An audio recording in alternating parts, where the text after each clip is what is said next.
Grabatzen ari garen unean gaueko 9:00 minutu bat pasa den honetan, gaur Amaia Aldaik eta Goiuri Zabaletak Durangoko Ezkurdi pilotalekuan jokatu duten emakume Masters Cup txapelketako banakako final handiaren analisi egingo dugu. Garaipena Amaia Aldairentzat izan da, pronostikoak bete ditu Dimoztarrak, 22 eta 13 irabazi baitio Leitzarrari. Hasieratik hartu du aginte makila Amaia Aldaik, lehenengo tantoan egia da behar bada lehenengo tantoa ez litzakela bere gainera erori behar, baina epaileak hala erabakita bere gainera erori da, eta hortikan jada abaia hartu du, 6-1 joan da, hortikan aurrera, Juri Zabaletak naiz eta tanto politak egin dituen, ez dio aurre egin, ez du aurre egiteko aukerarik ere izan, edo pixka bat estutzeko aukerarik izan, hor behar bada momentu batean eduki du aukera txikiren bat, baina orokorrean behintzat Amaia Aldai askoz ere gehiago izan da, merezitako txapela irabazi du, eta beste bat Dimoztarrarentzat aurtengoan ere, eta,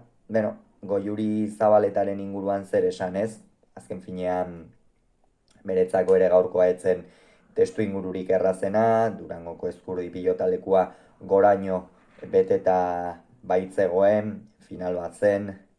eta ez dira testu inguru errazak, gogoratu behar da, eta ez da aztu behar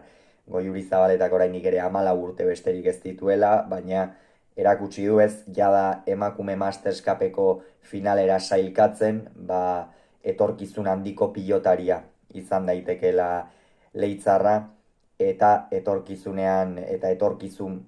hurbil edo urrun batean behintzat, hor goi mailan egoteko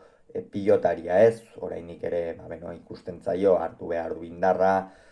gauza batzuk, behar bada, Amaia Aldaik esaterako 23 urte dauzka,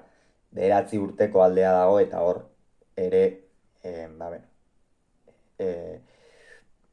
ohikotasunetik kanpoko pilotari bat eta zari garela esan daiteke. Goiuri Zabaletaren inguruan ari garenean ez delako normalena edo ohikoena behintzat 14 urterekin jada lehen mailako finala jokatzen egotea, baina Leitzarrak lortu du, eta hurrengo urterako esan bezala, hurrengo urteetarako oso kontutan hartzeko pilotaria izango da, ezta. Hauxe beraz, esan beharreko guztia, hurrengoan gehiago izango duzu, bitartean ongi.